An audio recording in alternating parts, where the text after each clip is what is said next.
कहानी को पूरा समझने के लिए कहानी के पिछले सभी भागों को ज़रूर देखें। उसका लिंक मैं आप लोगों को डिस्क्रिप्शन बॉक्स में दे दूंगी और साथ में कमेंट बॉक्स में पिन भी कर दूंगी, तो आप वहां से भी जाकर देख सकते हैं। आप नाराज है मुझसे? अंक तुरंत उठकर अग्नि को कमरे में आते हुए देख जल्दी से बोला। अंक बैठ जाओ, वो उसे उठा हुआ देखकर जल्दी से बोली।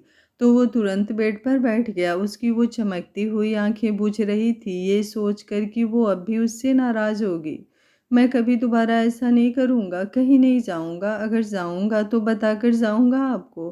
प्लीज़ नाराज़ ना हो मुझसे, वो मासूमियत की हद तक बोला। तो अग्नि का दिल एक अनकहे दर्द से भर उठा। कहाँ है मेलिको जिसके चर्चे अक्सर लोग करते हैं? ये कौन सा रूप लिए था वो, जिसमें सिर्फ उसकी नाराज़गी के लिए वो उसके लिए इतना कर रहा था? नहीं अंक, तुम सही थे, बस मुझे थोड़ा जल्दी गुस्सा आ जाता है, जानते हो ना मुझे तुम। जानता हूँ, तो गुस्सा करो ना, मैं सुन लूँगा, पर मुझसे बात नहीं करोगी तो मैं कैसे रहूँगा? वो रो देने की हद तक अपनी झिलमिलाती हुई आंखों में भरे हुए आंसू के बाढ़ अग्नि पर चलाकर बोला। तो अग्नि उसे देख तड़प उठी। नहीं अंक नहीं, वो आगे बढ़ उसके प्यारे से मुंह को हाथों में भरकर बोली। मैं बिल्कुल गुस्सा नहीं हूँ तुमसे, और तब भी नहीं थी, और तुम्हारा कुछ भी मन करे तुम करो। मुझे जो जरूरी हो वही बताओ, तुम गुलाम नहीं हो मेरे। इसे गुलामी नहीं कहते, पापा कहते हैं आप मेरी पत्नी हो, मुझे तो आपको हर बात बतानी ही है। और फिर फिक्र की गुलामी कैसी? आप भी तो मेरे लिए वहाँ कब से परेशान घूम रही थी, तो क्या आप मेरी गुलाम हैं? वो वैसे ही उसे देखकर बोला। तो अग्नि को ऐसा लगा जैसे उसकी आंखों में चमकते हुए वो अश्क मासूमियत की बाढ़ में उसे बहा कर ले जा चुके थे। अच्छा, पापा कहते हैं, तुम्हें नहीं पता? पता है, मुझे भी पता है, वो सर हिलाकर बोला। तो अग्नि को बड़ा प्यारा सा लगा। गले तो लगा ही सकती हैं, अगर नाराज नहीं है तो। वो उसे यूं खामोश देख बोला। तो अग्नि ने उसे तुरंत अपनी बाहों में भर लिया। उसका वो हल्का गर्म जिस्म उसके ठंडे पड़े जिस्म में एक अलग ही एहसास महसूस करवा रहा था। नहीं हूं नाराज, और तुम बिल्कुल सही थे, वहाँ सबको मदद करना बहुत ज़रूरी है, आगे भी करना, बस ध्यान से। वो उसे खुद में समेट कर आशुतोष जी की बात याद कर बोली। बिल्कुल सही थे वो उसके बारे में। करोगे ना? वो अपना सर उसके गले में घुसाकर उसकी ठंडक महसूस कर बोला। अग्नि सिहर उठी उसके इस अंदाज से। वो धीमे से उसके और करीब बढ़ी तो अंकुश में और सिमट आया। आज की उसकी वो हालत, वो कितना भी छिपा ले, वो डर तो वाकई गई थी। उसका वो खामोश होना उसके दिल को चीर गया था। उसने धीरे से अपना चेहरा नीचे किया तो अंक की बंद आंखें और उसके गर्म सांसों का एहसास उसे पल की भारी करवा गया। उसने उसके इश्क के गुरूर से भरकर उसकी आंखों को चूमा तो अंक मदहोशी से उसके लबों की तरफ बढ़ गया। जो समझ वो तुरंत उसके करीब हो गई। शांति थी उसका हल्का सा भी दूर होना, मतलब अंक खुद को तुरंत उसकी नामर्जी समझ पीछे हट जाएगा। उसने खुद को ढीला छोड़ दिया तो अंक सोखी से भर उठा। इस बार होठों से होकर वो उसके गले तक आया। उसके गर्म होठ अग्नि को अपने जिस्म पर सुकून की तरह लग रहे थे। वो चाहती थी वो बस यूं ही उसके करीब रहे। उसकी वो उंगलियां उसके बालों में उलझ चुकी थी। वो इस कदर उसकी करीबी से बेताब हुआ कि उसने कब उसके गले से कुछ नीचे ऐसे किस किया कि उसके दांतों को महसूस कर अग्नि हल्का सा चौंक उठी। और उसके अगले ही पल अंक ने उसे महसूस किया। उसने झट से आंखें खोली और उससे दूर हुआ। उसका एहसास खत्म होते ही अग्नि ने बेचैनी से आंखें खोली। अंक अभी एकटक उसके उस निशान को देख रहा था जो तुरंत सुर्खी ले चुका था। क्या हुआ अंक? अग्नि बोली तो उसने उसकी तरफ देखा। सॉरी, मैंने जानबूझकर नहीं किया। क्या? वो ना समझी से बोली। वो निशान मैंने बस किस करने का सोचा था, पता नहीं कैसे हुआ, गॉड प्रॉमिस। वो अपना शर्म से लाल हुआ चेहरा लिए हुए अग्नि से बोला। तो अग्नि ने ध्यान दिया। फिर उसका मन हुआ कि वो वाकई अभी उठकर अपना सर दीवार पर मार दे।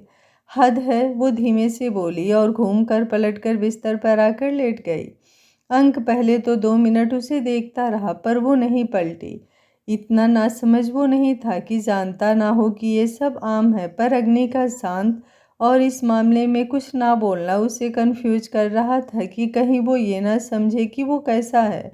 ऊपर से वो पलट कर लेट गई। अंक ने पक्का समझ लिया कि वो उसके बारे में कुछ अच्छा ही सोच चुकी थी। जो सोचकर उसे अब नींद भी नहीं आ रही थी। आखिर वो उठकर बैठ गया। अग्नि उसका इधर उधर होना बराबर नोटिस कर रही थी, पर ये उसके भोले भंडारे पति के लिए उसकी सजा थी। उसने पलकें मूंद ली। रात के किसी पहर अग्नि ने करवट चेंज की तो अधखुली आंखें अचानक हैरानी से फैल गई। अंक अभी भी एकटक उसे देख रहा था, अपने मुंह को हथेलियों में भर कर बेड पर उल्टा लेटा। अभी सोए नहीं तुम? वो तुरंत उठकर उसके माथे पर हाथ रखकर उसका बुखार चेक करती हुई बोली। नहीं है मुझे बुखार, मैंने अभी चेक किया है, उसने थर्मामीटर उसके आगे करके कहा। सोए क्यों नहीं अभी तक तुम? वो दोबारा सवाल कर बोली। वो मैं कंफ्यूज हो रहा था उतनी देर से कि आप नाराज हैं, या फिर मैं समझ नहीं पाया कि कोई और बात है, या फिर मैं अच्छा पति नहीं हूं ना। बेफालतू की बातों में दिमाग लगाना बंद करो अंक, और चुपचाप सो जाओ। आप मुझे डांट रही हैं? हाँ, इस बार मैं डांट ही रही हूँ। आपको पता है कि मैं आपका पति हूँ। हाँ, और ये बात मुझे खुद से पता है, किसी ने बताई नहीं है। आप मुझे ताना मार रही हैं? ताना समझ आता है तुम्हें अंक? अग्नि सोने से पहले उसके क्रियाकलाप को आधे में छोड़ने को याद कर कुछ खफा सी बोली। नहीं, पहले किसी ने मारा नहीं ताना, पर अब मैं सीख जाऊंगा आपके साथ रहकर कि कैसे ताना खाया जाता है। फिलहाल अभी सोना सीखो। अग्नि वाकई थकी हुई थी, और फिर इन बातों के बीच उसे अंक की फिक्र थी कि उसे वाकई आराम की ज़रूरत थी। बालकनी में चले, मैं आपको गाना सुनाऊंगा। रात के 2:30 बजे वो उसकी तरफ देखकर बोली। मुझे पता है आप थकी हुई हैं, पर फिर भी मैं जागना चाहता हूँ आपके साथ। मुझे बहुत अच्छी लगती हैं आप, मुझे डांटते हुए, चिढ़ते हुए, गुस्से में मुझे घूरते हुए, मेरे माथे पर हाथ रखकर मेरी फिक्र करते हुए, और सबसे इम्पॉर्टेंट जो आप आजकल हर सुबह करती हैं। क्या? वो अपने प्यारे से पति की अनोखी तारीफ सुनकर तुरंत बोली। कहने को ये भी कह सकता था कि अच्छा लगता है उसे जब वो उसे किस करता है, उसके करीब होता है, पर नहीं, वो अंक है। हालांकि अग्नि उसका अलग ही रूप महसूस करती है जब वो उसके करीब होती है।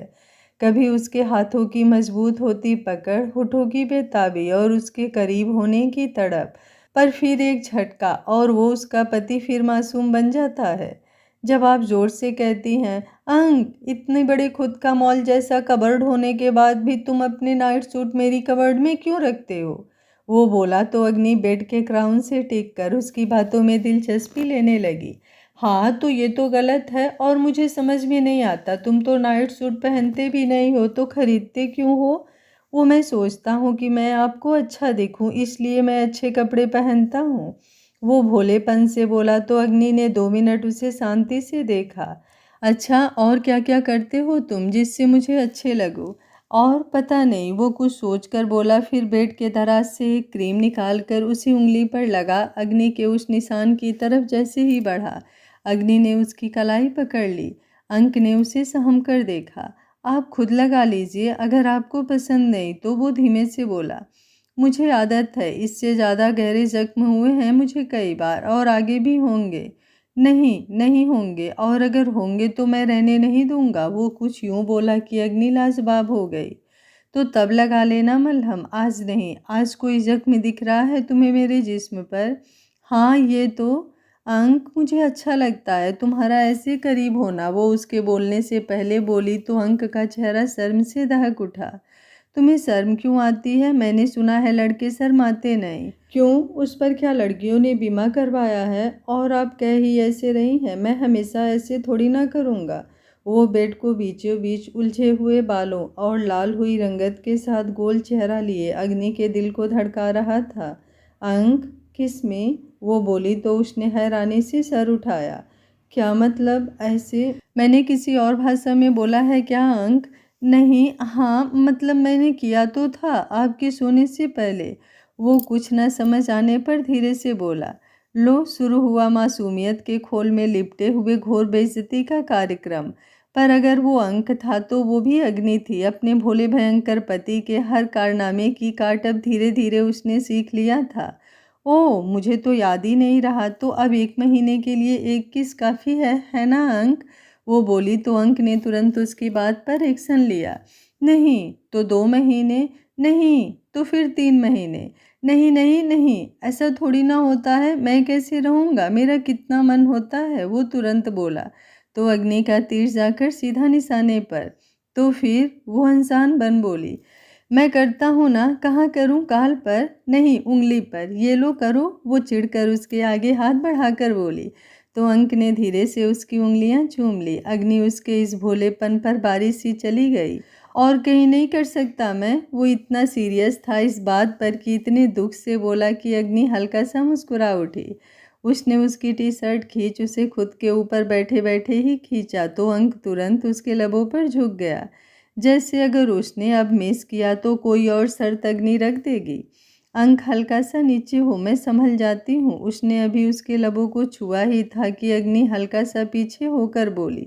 वो अधलेटी थी अभी और अंक के वजन से उसकी गर्दन हल्की दर्द हो रही थी। वो जैसे ही नीचे लेटी अंक तुरंत उसके ऊपर आया। अब करूं? वो तड़प कर बोला। तो अग्नि को उसकी आंखों में उतरे हुए रंग साफ समझ आ गए। वो बोली तो वो दोबारा उसके ऊपर झुका। अग्नि ने उसे खुद के करीब और कर लिया। कुछ देर बाद वो उससे अलग होकर उसकी आंखों में देख रहा था और अग्नि शांति से उसकी आंखों में उतरे हुए कुछ अनकहे सवाल। कुछ कहना है?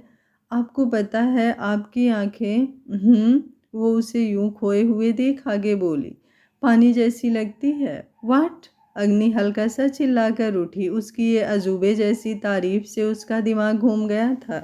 नहीं, वो नीली है ना, इसलिए। अच्छा, काली होती तो भालू जैसी होती। ये तो मैंने सोचा ही नहीं। अंक ऐसे बोला जैसे यही तुलना वो करता अगर अग्नि की आंखें काली होती। अग्नि उसे घूरते हुए बेड से खड़ी हुई। अब आप उठ गई हैं तो अब चले बालकनी में। वो तुरंत उसे देखकर बोला। चलो, वो कुछ रुक कर बोली तो अंक तुरंत दोनों तकिया उठाकर फुर्ती से उसके पीछे आया। रात के गहरे काले अंधेरे के बीच बालकनी में टंगा हुआ विंड चाइम्स हल्की हल्की धुन दे रहा था। मंद मंद बहती हुई हवा और हल्की सी रोशनी, वाकई अग्नि के दिल में सुकून उतरता चला गया। अंक वहीं पड़े सोफे पर वो तकिया रखकर बैठ चुका था।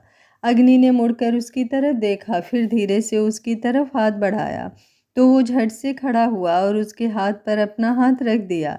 आप कभी मुझे छोड़कर तो नहीं जाएंगे ना? वो ना जाने किस एहसास से बोला।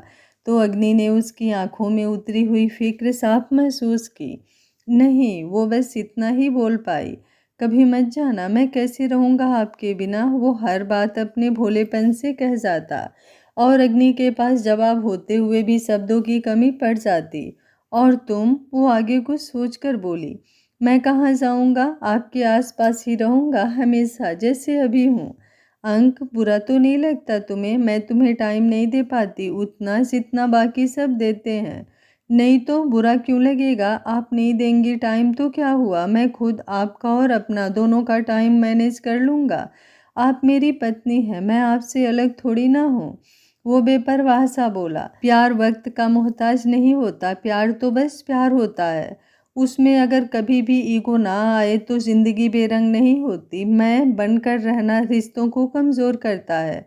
हम सफ़र तो हम होते हैं जो साथ चलते हैं बिना किसी संकोच के, हमेशा पूरी जिंदगी। ओए बैगन किधर? स्पर्श पीछे से चिल्लाया तो अंक ने खुद को देखा। बैगनी कलर की वो शर्ट उसने आधे घंटे में सिलेक्ट की थी और उसको अभी बैगन बोला जा रहा था। भाई, मैं बैगन लग रहा हूँ? नहीं, तू बैगन की पूरी बास्केट लग रहा है, मेरे मैदे की कटोरी। वैसे सच बता, तू इतना गोरा कभी कभी क्यों लगता है? कभी कभी मैं तो हूँ ही सुंदर, वो इठलाकर बोला। अच्छा, तो फिर तू उसका सबूत दे। समर्थ तुरंत बोला। आज वो सब घर पर थे और सब एक साथ हुआ और नाटक नौटंकी ना बने, ऐसा हो सकता है भला? अच्छा, वो कैसे? अंक बोला और फंस गया भोले भंडारी उनके चाल में।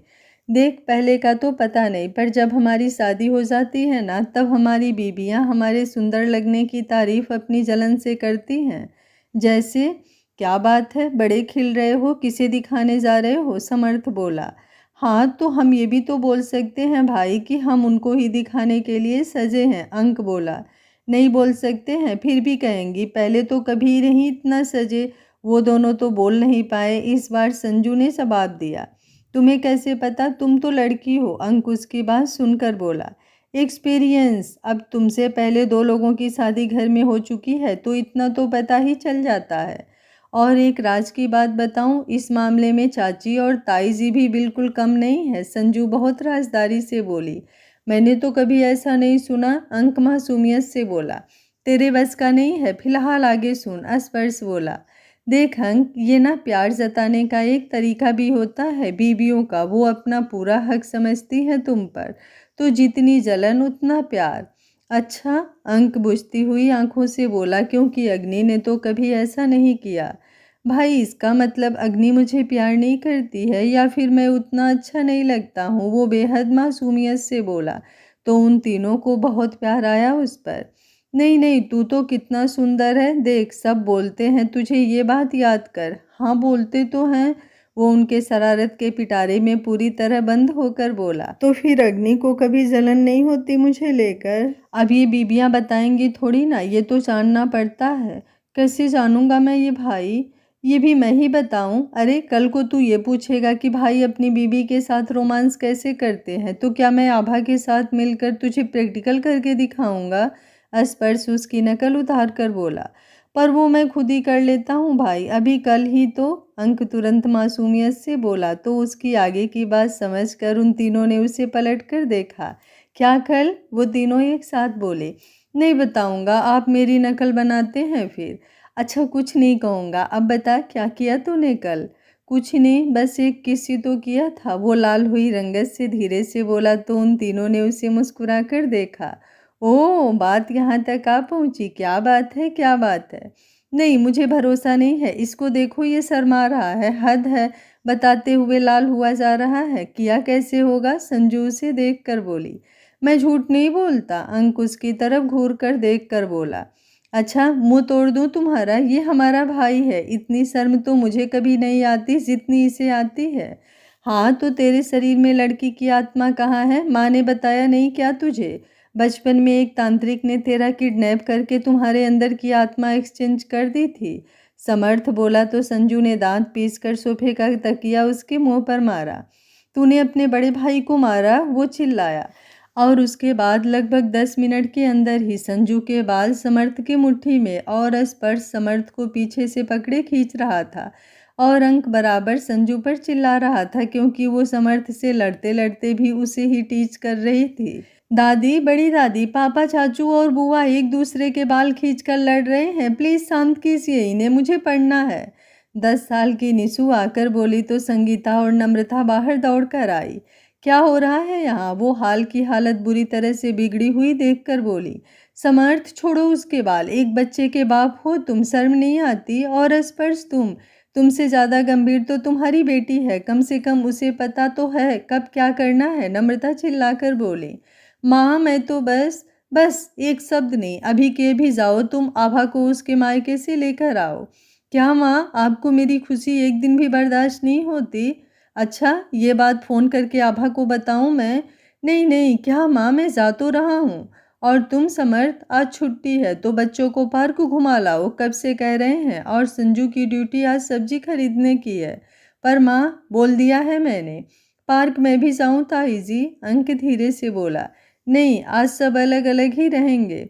और उससे पहले ये पूरा हाल तुम लोग वैसा ही करोगे जैसा था, कोई सर्वेंट तुम लोगों की मदद नहीं करेगी, समझे तुम लोग? बोल नम्रता जी वापस संगीता के साथ रूम की तरफ बढ़ गई। उसके बाद सब तो अपने अपने काम में लग गए, बस अंक का ही दिमाग कभी उसी बात पर अटका था। उधर अग्नि आज सुबह से उन सबूतों की फाइल के चक्कर में उलझी थी, जिनसे निर्णय और विपुल के और काले चिट्ठे उसके हाथ लग सकते थे। राठी, वो बहुत देर बाद फाइल से सर निकालकर उससे बोली। Yes ma'am.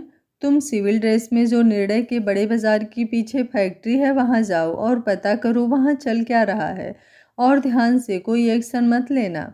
ओके मैम, मैं अभी ही निकलता हूँ, बोलकर वो बाहर की तरफ चला गया। तभी अग्नि का फ़ोन रिंग हुआ।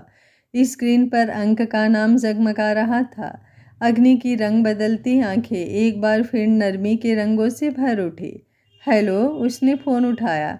हेलो अग्नि, उसकी खनकती हुई आवाज़ में उसका नाम उसे रूह में उतरता हुआ महसूस हुआ। 1 मिनट के लिए उसने अपनी आंखों को बंद कर लिया। बिजी हैं आप? नहीं, तुम बोलो। मैं बाहर खड़ा हूँ, वो बोला तो अग्नि तुरंत एक्शन में आई। उसके बाद वो एक शब्द नहीं बोली, सीधा बाहर आई, सामने गाड़ी से टिक कर खड़ा हुआ। उसे अंक दिखाई दिया। क्या हुआ, सब ठीक है? उसने पहला सवाल किया। नहीं, वो मुंह बनाकर बोला तो अग्नि तुरंत उसके मुंह बनाने के स्टाइल से समझ गई कि उसका भोला भंडारा पति अगले 1 घंटे तक बातें गोल गोल घुमाएगा, फिर पॉइंट पर आएगा। कहीं बैठकर बातें करें अंक, वो गहरी सांस लेकर बोली। उसके बाद वो उसे एक सुनसान सी जगह पर ले आई। सड़क के किनारे लगे बेंच पर अभी वो दोनों बैठे थे। क्या हुआ अंक, मैं आपको अच्छा नहीं लगता ना? लो, शुरू हुआ अतरंगी सवालों का खेल। अग्नि ने माथे को उंगलियों से मसला, फिर उसकी तरफ देखा। मैंने ऐसा कब कहा अंक? हर बात कही थोड़ी ना जाती है, कुछ बातें महसूस की जाती है। अच्छा, और ये महसूस करना तुमने कब से शुरू किया? आज दोपहर से। वो मासूमियत में अग्नि से सच ही बोला और अग्नि जानती थी वो सच ही बोलेगा। ओह, ये तो प्रॉब्लम हुई फिर। तो अब क्या महसूस किया तुमने अंक? यही कि मैं आपको अच्छा नहीं लगता, तभी तो आपको जलन नहीं होती। व्हाट? अग्नि थोड़ा तेज बोली। आप गुस्सा हो रही हो मुझ पर? वो उसको यूं देखकर बोला। नहीं अंक, पर तुम्हें ऐसा क्यों लगा? साफ साफ बताओ तो मुझे ज़्यादा आसानी होगी। इसलिए ऐसा बोला तुमसे। सबकी बीबियां जलती हैं। किससे? वो नासमझी के भाव से बोली। दूसरी लड़कियों से जो उनके पतियों को देखती हैं। अच्छा, तुम्हें कौन देखता है अंक? वो बोली तो अंक ने बड़ी बड़ी आंखों से उसे देखा। कोई तो देखता होगा, मुझे क्या पता, मैं भी तो तैयार होता हूँ, अच्छे कपड़े पहनता हूँ। आप कभी मुझसे इस बात पर झगड़ा नहीं करती? वो मासूमियत का पूरा कुआं लेकर आ जाया था जिसमें अग्नि को समझ ही नहीं आ रहा था कि तैरना है या डूबना है। अंक, तुम अच्छे कपड़े पहनते हो, अच्छे दिखते हो और बहुत लड़कियां तुम्हें देखती होंगी, पर उसमें क्या? ये बहुत नॉर्मल है। यही तो प्रॉब्लम है, आपको नॉर्मल क्यों लगता है? क्योंकि मैं तो सिर्फ आपको दिखाने के लिए तैयार होता हूँ, बाकी लोग मुझे क्यों देखते हैं? हाँ, तो बात तो यही है कि तुम मेरे लिए पहनते हो, और ये बात मैं जानती हूँ, तो इसमें बड़ी बात क्या है? वो बोली तो अंक उठकर खड़ा हो गया उसके सामने। सच में कोई बड़ी बात नहीं है ये, वो आंखों में अलग ही रंग लेकर उससे बोला। तो अग्नि ने उसे गौर से देखा। वो किसी जिद्दी बच्चे जैसे उसके सामने खड़ा हो गया था, किसी बेबुनियाद बात को लेकर, और अग्नि कोशिश कर रही थी कि कैसे उसकी बात का जवाब दे। वो बस उसे देखती रही, हर पल उसमें उसे हल्की मोहब्बत सी हो जाती उसकी इन अतरंगी सी बातें सुनकर।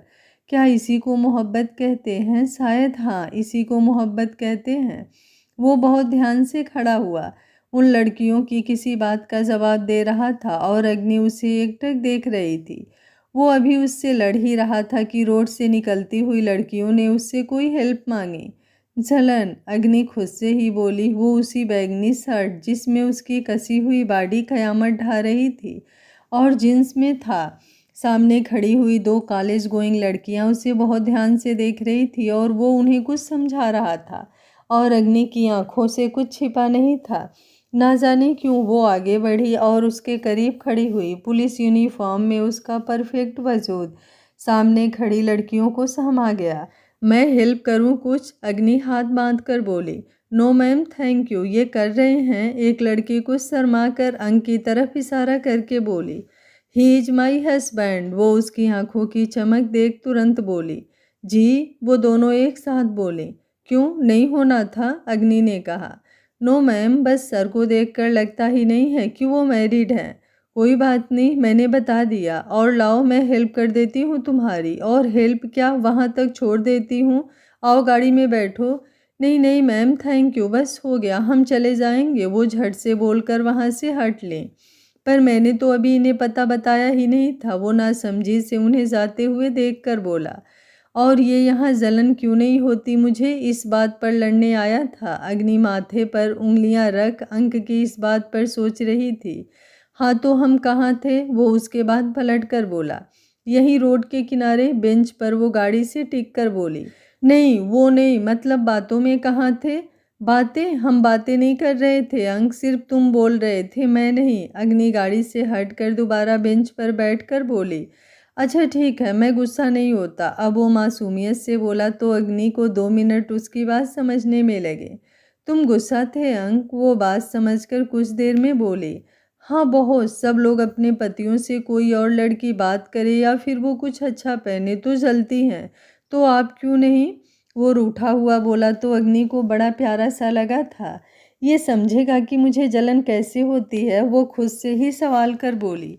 इधर राठी बड़े बाजार की उस फैक्ट्री से बाहर निकल ही रहा था कि सामने से आ रही संजू को नज़र उस पर पड़ी। उसको सब्जी लेनी जो सजा लग रही थी, अभी उसे देख वरदान लग रहा था। वो इंस्पेक्टर, वो चिल्लाकर बोली तो राठी ने पलट कर देखा, वो सामने खड़ी थी। वाइट शर्ट और ब्लैक कैजुअल में वो बहुत अलग सा लग रहा था। पहचाना? वो मुस्कुराकर आगे आकर बोली। और मेरा नाम इंस्पेक्टर नहीं है, मेरी पोजीशन है वो। अच्छा, क्या नाम है तुम्हारा? बताना ज़रूरी है? वो सरसरी नज़र उसे देखकर बोला। हाँ बिल्कुल, नाम से शुरू होकर ही तो आगे जाऊंगी, अब बताओ, वो उसके आंखों में आंखें डालकर बोली। देवेंद्र राठी। कुछ पुराना नाम नहीं है? वो तुरंत बोली। हमारे यहाँ सबके नाम ऐसे ही हैं। मेरे पापा का नाम सुरेंद्र राठी, दादा का नाम महेंद्र राठी। पता नहीं क्यों वो उसकी बात सुन तुरंत जवाब देकर बोला। तुम अपने बच्चों के नाम भी इसी तर्ज पर ही तो नहीं रखने वाले? वो कुछ सोच कर बोली। वाट? वो चीखा। इतनी तेज मत चिल्लाओ, सब सोचेंगे मैं छेड़ रही हूँ। आप बात कहाँ से कहाँ ले जा रही हैं और कह रही हैं मैं चिल्लाऊं भी ना। खैर, आपको कुछ काम है मुझसे? मुझे अभी लेट हो रहा है। हाँ काम है, नंबर दो अपना। वाट? वो फिर चिल्लाया। एक तो तुम बात बात पर चिल्लाया मत करो, नंबर मांग रही हूँ तुम्हारा, क्रेडिट कार्ड नहीं, जो जान निकली जा रही है तुम्हारी। लाओ नंबर। वो मोबाइल निकाल कर बोली तो राठी ने पता नहीं क्या सोच नंबर उसे बोल दिया। ओके गुड, अब जाओ, बाय, वो बोली और तूफान की तरह गायब हो गई, राठी को हैरान परेशान छोड़कर। इधर अग्नि को दोबारा पुलिस स्टेशन पहुंचना था तो वो दोनों अब गाड़ी में थे। स्पर्श भाई कह रहे थे मुझसे ये सब, वो आखिर सब सच अग्नि के आगे उगल चुका था। अच्छा, और तुम लड़ने आ गए मुझसे? हाँ, तो किससे लड़ाई करूं, आप तो लड़ती भी नहीं है मुझसे, वो मासूम सा मुंह बनाकर बोला तो अग्नि का दिल हुआ खींचकर उसे बाहों में भर ले। अंक, लड़ने को कोई वजह तो होनी चाहिए, ऐसे ही तो नहीं लड़ सकते ना। पापा कहते हैं आप बहुत समझदार हैं मुझसे और जिम्मेदार भी, इसलिए शायद आपको कोई वजह ही नहीं मिलती होगी मुझसे लड़ने की या फिर जलने की। वो कुछ गंभीर हुआ था इस बार। नहीं, तुम बहुत समझदार हो अंक, इसलिए मुझे कोई वजह नहीं मिलती, मैं तो बस गुस्से में ही आगे हूँ। जानता हूँ, पर मुझे अच्छा लगता है। इनफैक्ट आप पर सूट होता है गुस्सा। अच्छा एक बात बताओ अंक, तुम्हें सबसे ज़्यादा क्या पसंद है? आप में? सब कुछ, वो तुरंत बोला तो अग्नि ने उसकी चमकती हुई आंखों को पलट कर देखा। ये मैं अब जानती हूँ, तुम्हें करना क्या पसंद है? सब कुछ, जिंदगी में मेरे कोई ऑप्शन नहीं है, मैं लेता ही नहीं, ऑप्शन जो मिलता है वो कर लेता हूँ, जिसके लिए सही लगता है उसके लिए कर लेता हूँ। मुझे म्यूजिक पसंद है पर वो शौक है मेरा, फिर भी कुछ करना तो चाहा होगा तुमने। आपको क्या पसंद है? आपको जो पसंद है वो मैं कर लेता हूँ, वो पलटकर तुरंत बोला तो अग्नि समझ गई उसकी दुनिया दूसरों की खुशियों पर ज़्यादा टिकी हुई है, इसलिए अभी के लिए वो खामोश हुई। अंक, अभी के लिए मुझे वापस ड्यूटी पर जाना होगा, मैं रात को मिलूंगी तुमसे। वो उतरने से पहले उसके बालों को संवार कर उसके माथे को चूम कर बोली तो अंक उसके गले लग गया। जल्दी आ जाना, मुझे इंतज़ार रहता है आपका। उसका यूं प्यारा सा एहसास अग्नि को उसके लिए और प्रोटेक्टिव कर देता था। मैं आ जाऊंगी अंक, अब तुम जाओ, और हाँ, घर आकर मैं स्पर्श भाई से बात करूंगी। नहीं नहीं, ऐसा मत करना, वरना भाई बोलेंगे कि मेरे पेट में कोई बात नहीं रुकती, और फिर कहेंगे अंक तुझे आगे से कोई बात नहीं समझाऊंगा, तू हर बात अपनी बीबी को बताता है। वो स्पर्श की नकल कर बोला तो अग्नि के चेहरे पर एक सिमित सी मुस्कान एक पल को आई, जो सामने से आ रहे राठी को देख कुछ गंभीर हो गई। अंक, अब मुझे जाना होगा, अग्नि बोली तो अंक ने सर हाँ में हिला दिया। इधर निर्णय के दिन क्या चैन और रातों की नींद अग्नि ने हराम कर दी थी। उसने हाल ही में उसके कुछ इल्लीगल फैक्ट्रीज पर ताले लगवा दिए थे, और वो भी पूरे सबूत के साथ। क्या बात है, एक लड़की से हार गए तुम? पीछे खड़े विपुल ने उससे कहा तो उसने मुड़कर उनकी तरफ घूरती हुई आंखों से देखा। वो लड़की कुछ अलग है बाबा, आग है उसमें, वो अग्नि की आंखों की धधक याद कर बोला। कुछ भी हो निर्णय, पर उसका यूं हम पर भारी पड़ना हमारे राजनीतिक पार्टी के लिए जोखिम हो सकता है। कमजोरी पता करो उसकी। इतना आसान नहीं है बाबा उसे तोड़ना। तुम ऐसी बातें कर रहे हो निर्णय, विपुल हैरानी से बोला। कुछ भी समझिए आप, पर वो लड़की अलग है, सच में अलग है। बोल उसने सामने रखी शराब की बोतल का ढक्कन एक बार में झटके से खोल दिया। वो सीधा जाकर ग्लास की एक बड़ी सी शोपीस पर जा टकराई और वो एक पल में टुकड़ों में तब्दील हो गया। अंक वहाँ से निकलकर जब घर आया तो आज यथार्थ आया था अग्नि से मिलने, पर अंक को देख वो उसकी तरफ आ गया। हेलो अंक, कैसे हो? वो उसे गले लगाकर बोला। अच्छा हूँ, आप कैसे हो? अच्छा हूँ, अग्नि से मिलने आया था यहाँ। घर में सब बता रहे थे तुम उसी से मिलने गए हो, तो मैंने सोचा तुम्हारे साथ ही आ सकती है तो मिल लूँगा। नहीं, उन्हें कुछ काम था इसलिए नहीं आई, रात को आ जाएंगे। आप रुकिए यहीं आज, फिर मिलकर जाना। नहीं, तुमसे मिल लिया काफ़ी है, आज मुझे कुछ ज़रूरी काम है, फिर कभी बोल। वो आगे बढ़ा। अंक, वो आगे जाकर पलट कर बोला तो अंक अपनी चिरपरिचित मुस्कान से उसकी तरफ देखने लगा। खुश रहना ऐसे ही, तुम्हें यूं देखकर अग्नि जीना सीख जाएगी कभी। यथार्थ बोला तो अंक ने आज उसकी कही हुई बात पर गौर किया। वो जा चुका था पर अंक वहीं खड़ा था। मन में कई सवाल उठा था उसके कि अग्नि इस कदर अलग क्यों है। हालांकि अंक से वो बोल लेती है, पर बाकी सबसे और खुद उससे भी वो खुल तो कभी नहीं बोलती। आखिर क्यों? अंक सोचता हुआ रूम की तरफ बढ़ गया। आज पूरा परिवार एक साथ इकट्ठा था। हुआ ऐसा कि कल सभी एक साथ कुलदेवी मंदिर जाने का प्रोग्राम बना रहे थे। लगभग 2 दिन लग जाते हैं वहाँ, तो सब थे, बस अग्नि की कमी थी। अभी बातें चल ही रही थी कि उसकी गाड़ी आकर पोर्च में रुकी। सबको एक साथ देख उसके तेजी से बढ़ते हुए कदम कुछ थमे। आ जाओ अग्नि, बैठो, हमें कुछ बात करनी है तुमसे, नम्रता जी बोली तो वो आगे बढ़कर अंक के पास ही सोफे पर बैठ गई। जी कहिए ताई जी। हम सब कल कुलदेवी मंदिर जा रहे हैं तो तुम्हें भी चलना है। अंक और तुम शादी के बाद कहीं किसी मंदिर गए ही कहाँ हो? मंदिर तो क्या, तुम लोग तो कहीं भी नहीं गए। संगीता बोलते बोलते बात कुछ और वे में लेकर गई तो आशुतोष जी ने उनकी तरफ देखा तो वो खामोश हुई। फिर कुछ रुक कर बोली, आभा, वो साड़ी मैंने तुम्हें दी थी ना, वो अग्नि को दे दो। जी चाची, बोलकर आभा ने एक बड़ा सा पैकेट निकाल कर उसके सामने रख दिया और अग्नि की आंखें उसे देख कुछ देर उसी पर जमी रही। चांदी की तारों से कढ़ी हुई वो गोल्डन बॉर्डर की साड़ी भारी सी लग रही थी। ये साड़ी हमारी सास यानी आदेश जी की माँ ने अपनी जिंदगी में अपने हाथों से अपने पोता बहुओं के लिए बनवा रखी थी। आभा और वेदिका को तो उनकी मिल गई। ये तुम्हारी है अग्नि, इसे कुल देवी की पूजा के बाद हर पूजा पाठ में अपने हिसाब से ज्वेलरी सेटअप करके पहनना, उनका आशीर्वाद बना रहेगा। नम्रता उसे प्यार से समझाकर बोली। वैसे माँ दादी भी कमाल की थी। अरे माना कि हम 4 उनके सामने हो गए थे तो 3 हमारी बीबियों के लिए और एक संजू के लिए सही रही, पर अगर कहीं उनके जाने के बाद एक पोता पोती एक्स्ट्रा हो जाता तो? समर्थ एकदम से बोला तो नम्रता, आदेश, आशुतोष और संगीता जी ने एक साथ उसे घूरा। मैं तो बस कह रहा था, आप लोग ऐसे क्यों देख रहे हो? वो सक पकाकर बोला। हम इसी काम पर नहीं बैठे थे, तुम 4 को ही पाकर इतना धन्य हो गए थे कि और बच्चा पैदा करने में हमारी रूह कांप चुकी थी। क्या आदेश जी, बच्चों के साथ बच्चे बन रहे हैं? नम्रता जी कुछ झेप कर बोली। ये बच्चे हैं, अभी घोड़े हो गए हैं, एक एक बच्चा है इनको, वो भी बड़े हो गए हैं, पर इनका अभी बचपना नहीं गया। ताऊ जी, मेरा कोई बच्चा नहीं है, आप मुझे ऐसे कैसे बोल सकते हैं? अंक ने मासूमियत का पिटारा खोलते हुए कहा तो अब सबका ध्यान उसकी तरफ चला गया और अग्नि ने भी इस बार हैरानी से उसे देखा। बेटा बड़े हो जाओ, शादी तो करवा दी तुम्हारी हमने, अब आगे की फैमिली प्लानिंग तुम्ही को करनी है। इस बार जवाब आशुतोष जी ने दिया। पापा, मैंने ऐसा तो नहीं कहा ना, वो धीमे से बोला तो अग्नि ने उसे लाल हुए चेहरे को देखा और एक सीमित मुस्कान उसके होठों पर आ गई। भले ही वो बोलती कम हो, पर कभी कभी इन सब के बीच बैठना उसे पसंद था।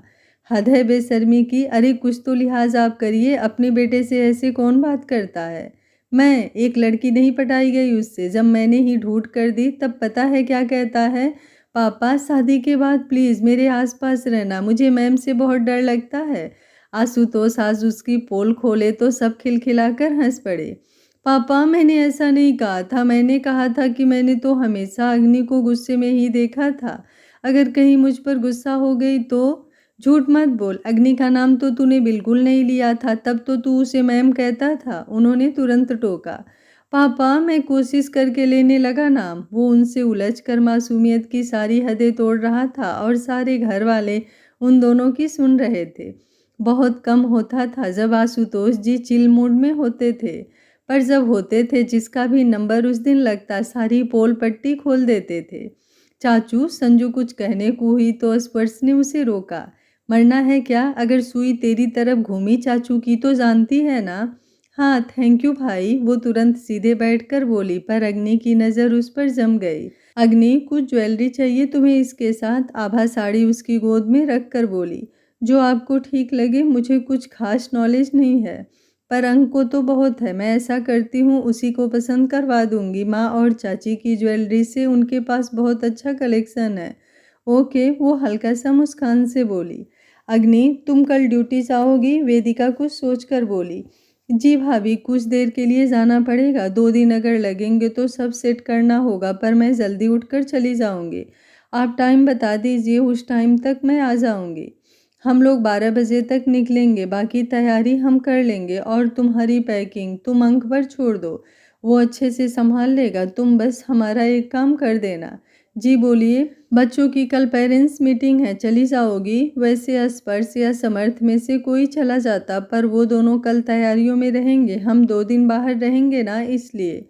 कोई बात नहीं, मैं चली जाऊंगी, वो बोली तो पास बैठे गेम खेल रहे बच्चों के कान खड़े हो गए। उन्होंने राजदारी से एक दूसरे की तरफ देखा, फिर मुस्कुरा दिए। सब सेट होने के बाद सभी अपने अपने रूम की तरफ बढ़े। संजू उठी ही थी कि अग्नि ने उसे पुकारा। संजू। जी भाभी, उसकी वो तेज आवाज़ सुनकर संजू पलटी। तुमने राठी से उसका नंबर मांगा? उसने सीधे सीधे सवाल किया तो संजू के चेहरा सफ़ेद पड़ गया।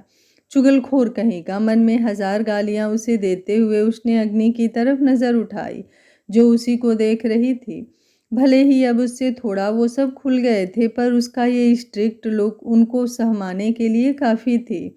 सेफ्टी के लिए बस भाभी, मतलब अगर कभी मुझे कोई प्रॉब्लम हुई तो? वो जो मुंह में आ रहा था बक रही थी। क्यों, मेरा नंबर नहीं है तुम्हारे पास? है, बिल्कुल है, पर आप बहुत काम करती हो, कहाँ मेरे चक्करों में पड़ोगी? चक्करों में पड़ना ही मेरा काम है संजू। अपने भाई की तरह बातें गोल गोल घुमाना बंद करो, साफ साफ बताओ क्यों लिया? वो भाभी, मैं कह रही थी कि मैं। संजू की तो अब बोलती ही बंद हो गई थी, उसके मुंह से आवाज़ ही नहीं निकल रही थी और अग्नि की नज़रें उसी पर जमी हुई थी। कहानी का कौन सा हिस्सा आप सभी को सबसे ज़्यादा अच्छा लगा, मुझे कमेंट बॉक्स में ज़रूर बताइएगा, और आज का पार्ट आप लोगों को कैसा लगा ये भी बताइएगा। उम्मीद करती हूँ कहानी आप लोगों को पसंद आ रही होगी। अगर मेरे द्वारा लाई गई कहानियाँ आप लोगों को थोड़ी भी अच्छी लगती है तो वीडियो को एक लाइक ज़रूर करिएगा। Thank you for watching. मिलते हैं कहानी के अगले भाग में, तब तक स्वस्थ रहिए, मस्त रहिए, अपना ख्याल रखते रहिए।